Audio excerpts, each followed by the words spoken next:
नमस्कार मित्रांनो, मी ॲडव्होकेट संदीप धुमाळ. मित्रांनो, ॲडव्होकेट या नात्याने मी गेली 9 वर्ष सातत्याने रेरा या विषयाचा अभ्यास करत आहे. कारण या कायद्याची फार नितांत गरज आहे. कारण प्रत्येकाला इथं आल्यावरती आपलं एक स्वतःचं घर घेण्याची एक स्वप्न असतं आणि ते स्वप्न पूर्ण करताना हा कायदाच त्याला संरक्षण देऊ शकतो. मित्रांनो, हा कायदा अतिशय सुंदरपणे ड्राफ्ट केलेला आहे. त्यात 1-2 त्रुटी आहेत, ॲज लाईक कन्व्हेन्सच्या बाबतीत अशा त्रुटी आहेत. त्याही कालांतराने याच्यामध्ये गव्हर्नमेंट त्याच्याबद्दल विचार करेल असं मला वाटतं आहे. आपण त्याचा पाठपुरावा करत आहोत. पण मित्रांनो, आत्ता सध्या जे काही प्रोव्हिजन्स याच्यामध्ये आहेत या देखील फार गरजेच्या प्रोव्हिजन्स होत्या, ज्याच्यामुळे शहरातल्या प्रमोटर्सना काही अंकुश लावण्यास मदत झालेली आहे. पण मित्रांनो, असं असताना देखील आजही आपण बघतो आहे की अनेक केसेस प्रलंबित आहेत महारेरासमोर. अनेक केसेस महारेरा सोडून कन्झ्युमर फोरममध्ये पण प्रलंबित आहेत. हे का आहेत? कारण हा कायदा अस्तित्वात आल्यानंतरही लोकांना याचा त्रास होतो आहे. कारण लोक ॲडव्हर्टाईजमेंटला बळी पडतात, काही विचार न करता गर्दीच्या प्रभावाखाली जाऊन बुकिंग करतात आणि मग नंतर त्यांना लक्षात येतं त्यावेळेला वेळ निघून गेलेली असते आणि पश्चाताप करणे एवढा एकच पर्याय त्यांच्या हातात असतो. तर मित्रांनो, माझी तुम्हाला एक कळकळीची विनंती आहे की रेराच्या वेबसाईटवरती ज्या इन्फॉर्मेशन्स अवेलेबल आहेत त्यांचा तुम्ही अभ्यास नीट करा आणि तो अभ्यास कसा करायचा आहे हा आज मी तुम्हाला सांगतो, जेणेकरून तुम्हाला तुमचं घर निवडताना या तरतुदीची, या वेबसाईटची मदत होईल आणि या कायद्याचा तुम्हाला फायदा घेता येईल. या मित्रांनो, बघूया या वेबसाईटवरती आपण काय शोधायचं आहे. मित्रांनो, आपण घर घ्यायला गेल्यावरती आपल्याला माहिती आहे की कोणताही प्रमोटर त्याच्या ॲग्रीमेंटमध्ये कोणतीही चेंजेस करत नाही. पण मित्रांनो, तुमच्याकडे तो अधिकार आहे. जर ॲग्रीमेंटमध्ये अशी कुठली प्रोव्हिजन असेल जी कायद्याच्या अंतर्गत चुकीची आहे, तर अशा प्रोव्हिजनला तुम्ही नक्की प्रश्न विचारू शकता. अशा प्रोव्हिजन्स तुम्ही बदलून घेऊ शकता. अन्यथा अशा प्रमोटरबरोबर तुम्हाला काम न करण्याची मुभा तुमच्या हातात असते. पण एकदा का तुम्ही ॲग्रीमेंटमध्ये एंटर केलं, पैसे दिलेत, बुकिंग केलं, तर त्यानंतर तुमच्या हातात काही राहत नाही. तुम्हाला फक्त पश्चात्ताप करावा लागतो. तर त्याकरता मित्रांनो, तुमचा एजंट ज्याच्या थ्रू तुम्ही बुकिंग करता त्याला या सगळ्या गोष्टींची माहिती आहे का? तुमचा प्रमोटर खरोखर कायद्यांचं पालन करत आहे का? हे आपल्याला या वेबसाईटवरनं दिसतं.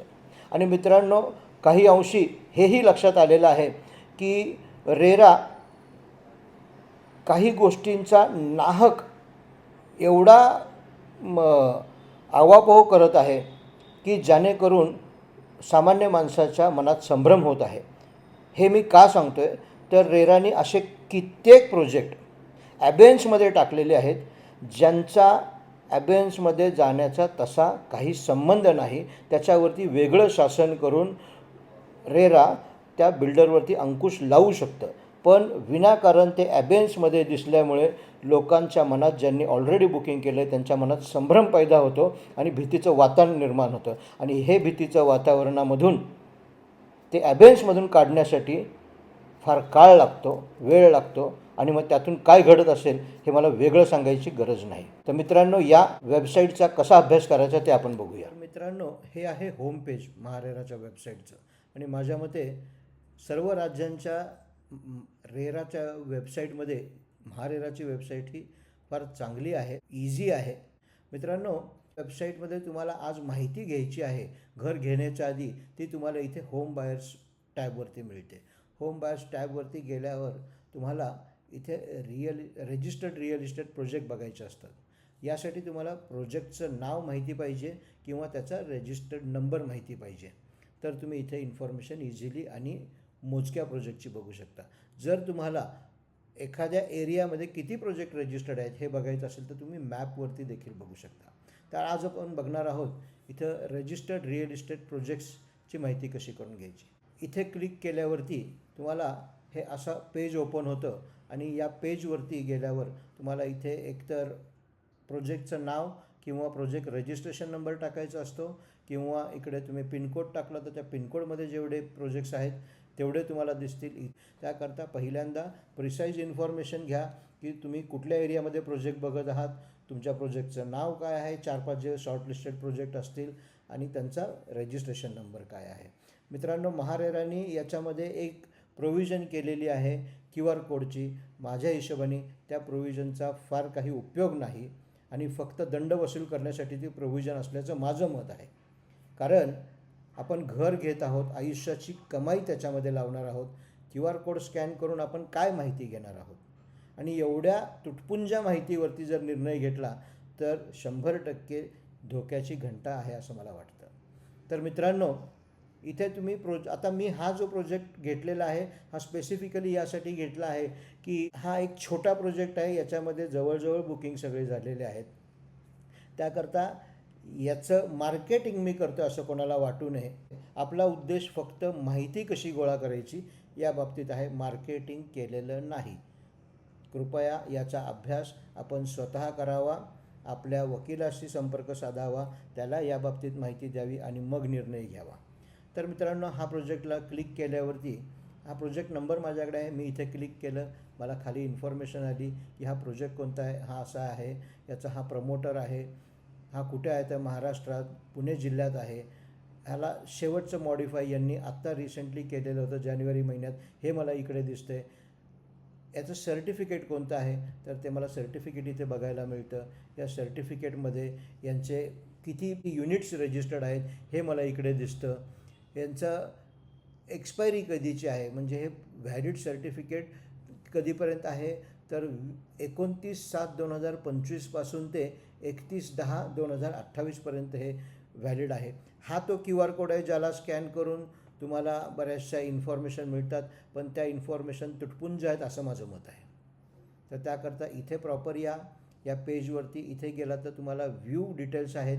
त्याच्यानंतर इथे व्ह्यू ओरिजिनल ॲप्लिकेशन आहे. मित्रांनो, व्ह्यू डिटेल्सवरती तुम्हाला जी माहिती अवेलेबल आहे ती पुरेशी माहिती आहे, जेणेकरून तुम्ही तुमचा निर्णय सुजाण पद्धतीने घेऊ शकता असं मला वाटतं. आणि सबमिट क्लिक केल्यावरती तुम्हाला ही इन्फॉर्मेशन आली. प्रोजेक्ट काय आहे तर ॲक्टिव्ह आहे. ॲबेन्स असेल तर इथे दिसतो तुम्हाला.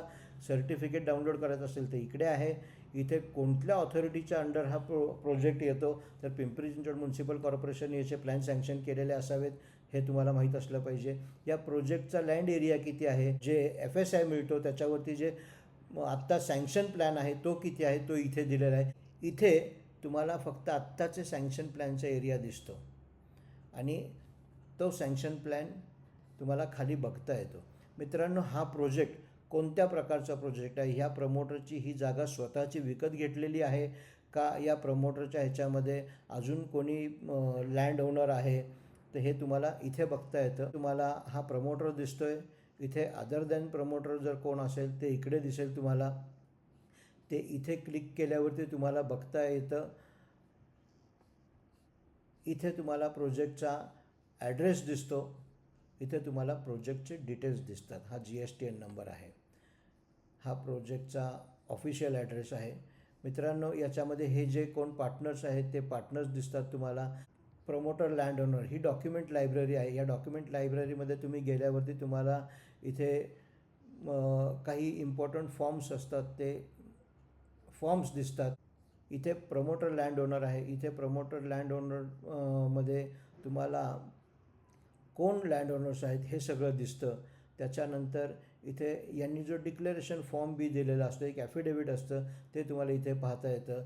इथे लँड ओनरशिप डॉक्युमेंट जे असतं हे तुम्हाला बघायला मिळतं. इथे तुम्हाला लीगल टायटल रिपोर्ट बघायला मिळतो, ज्याच्यामध्ये प्रमोटरनी सगळे डिटेल्स दिलेले असतात. त्याचा लीगल सर्च टायटल असतो हा. इथे इन्व्हेस्टर जर कोणी असेल प्रमोटरचा तर तुम्हाला इकडे दिसतो.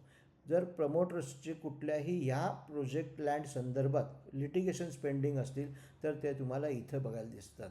इथं या प्रोजेक्टच्या लँडशी कुठलेही लिटिगेशन्स नाहीत म्हणून इथे नो दिसतं आहे.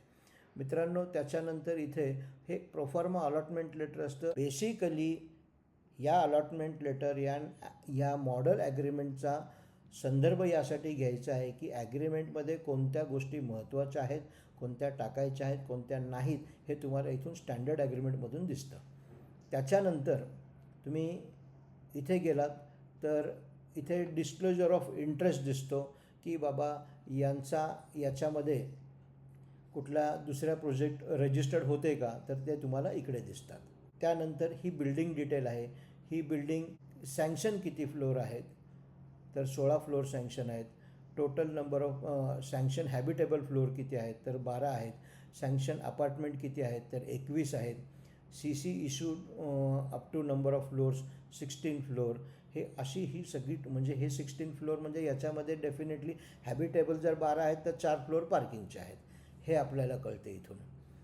याचं तुम्हाला डिटेल्स बघायचे असतील ते तुम्हाला इथे दिसतात की याचा डिटेल्स कोणत्या कोणत्या आहेत, याचा एरिया किती आहे. मित्रांनो, या एरियामध्ये तुम्हाला तुमच्या ॲग्रीमेंटमध्ये व्हेरीफाय करून घेताना मदत होते या वेब पेजची. इकडे गेलात, summary of apartment and units, parking details जर क्लिक केले तर तुम्हाला इथे पार्किंग डिटेल्स दिसतात. आणि अलॉटमेंट लेटरमध्ये तुम्ही पार्किंगचं अलॉटमेंट करून घेणं गरजेचं असतं, कारण जर बिल्डरच्या डॉक्युमेंटमध्ये तुम्हाला अलॉटमेंट दिलेली नसेल तर नंतर सोसायटीबरोबर तुमचे वाद होण्याची शक्यता दाट असते. फेजेस किती आहेत प्रोजेक्टचे, तर हा फेज नंबर 1 आहे. As per sanction up to 4 habitable floor. In second phase sanction up to 12 habitable floors shall be executed. हे ह्या बिल्डरनी स्पष्टपणे नमूद केलेलं होतं की मी 12 फ्लोअरची बिल्डिंग बनवत आहे आणि याच्यापैकी 4 आत्ता माझे सँक्शन आहेत. हा सर्वात सुरुवातीचा डेटा होता आणि त्याकरता या बिल्डरला इनिशियल स्टेजपासून माहीत होतं. यांच्या अलॉटीजला पण यांनी डिक्लेअर केलेलं होतं की मी 12 फ्लोअर बनवणार आहे. टेक्निकल डॉक्युमेंट्स आहेत, इथे बिल्डिंग प्लॅन अप्रुव्हल्स आहेत, हे तुम्हाला इथे चेक करता येतात. बँक कुठली आहे, ज्या बँकेत तुमचे डिस्बर्समेंट गेले पाहिजेत, जे तुम्ही लोन घेता त्याचं डिस्बर्समेंट या बँकेमध्ये होतं. तुम्ही जे डाऊन पेमेंट देता त्याचे पेमेंट देखील इकडे होतं. त्याच्यानंतर disclosure of secured and unsecured loan जर काय असेल तर ते तुम्ही इथे देता आणि त्यांचं जे डिक्लेरेशन असतं ते अशा प्रकारे असतं. आणि हे आता पब्लिक डोमेनमध्ये असल्यामुळे हे कोणालाही जाऊन वाचता येतं कोणत्याही वेबसाईटवरती. त्याकरता याच्यामध्ये मी कुठली मार्केटिंग करतो आहे किंवा कुणा प्रायव्हेट इन्फॉर्मेशन डिस्क्लोज करतो आहे असं नाही आहे. त्याच्यानंतर जर या प्रोजेक्टमध्ये कंप्लेंट्स असतील तर ते कंप्लेंट्स तुम्हाला दिसतात. तुम्हाला एक लक्षात घेतलं पाहिजे, प्रोजेक्ट इनिशियल स्टेजला असतो तर जनरली कंप्लेंट कोणाच्या नसतात. कंप्लेंट ज्या असतात ह्या प्रोजेक्टच्या पहिल्या डिक्लेअर्ड कंप्लिशन डेटच्या नंतरच चालू होतात. त्याकरता ही इन्फॉर्मेशन इनिशियल स्टेजला जर बघत असाल तर इथे तुम्हाला नेहमी पॉझिटिव्ह रिपोर्टच येणार आहे, जो तुम्हाला QR कोडमध्ये दिसतो. जर सपोज त्या कंप्लेंटमध्ये निर्णय झाला असेल, त्याच्या अपील्स जर असतील तर ते तुम्हाला इकडे दिसतात. मित्रांनो, इकडे एक लिस्ट असते जी रिअल इस्टेट एजंट यांच्याबरोबर रजिस्टर आहेत का.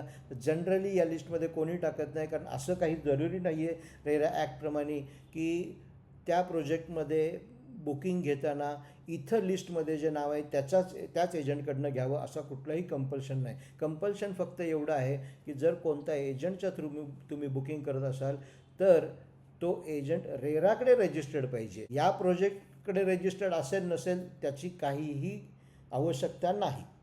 तर मित्रांनो, अशी ही सगळी इन्फॉर्मेशन वाचताना तुम्हाला ह्या इनिशियल ज्या डिटेल्स आहेत की किती सँक्शन आहे, काय आहे, किती प्रोजेक्ट लँड आहे, याच्यामध्ये प्रमोटरचं इंटरेस्ट काय आहे, प्रमोटरचं लोन्स किती आहेत, त्याचे लिटिगेशन्स पेंडिंग आहेत का, हे सगळ्याचा अभ्यास केल्यानंतर मग तुम्ही कंपेअर करू शकता आणि एक चांगला निर्णय घेऊ शकता, जेणेकरून तुम्हाला ॲग्रीमेंटमध्ये कोणते पॉईंट्स टाकून घ्यायचे आहेत. आता फॉर एक्झाम्पल, जर सपोज एखादं लिटिगेशन पेंडिंग आहे तर त्या लिटिगेशन संदर्भात ॲग्रीमेंटमध्ये हे तुम्ही डिक्लेअर करून घेऊ शकता की याच्यामधून जर काही प्रॉब्लेम आला तर तो प्रमोटर तुम्हाला सिक्युअर्ड करणार आहे का, आणि नसेल तर मग तुम्ही ठरवायचं आहे की त्या प्रोजेक्टमध्ये तुम्ही किती इंटरेस्ट घ्यायचा आहे. तर जे चांगलं अवेलेबल असेल त्या प्रोजेक्टबरोबर तुम्ही जाऊ शकता, या वेबपेजवरती जी माहिती मिळते त्या आधारे. धन्यवाद मित्रांनो. पुढचा व्हिडिओ आपण प्रमोटर्ससाठी बनवणार आहोत. प्रोजेक्ट रजिस्ट्रेशन कसं करायचं आहे.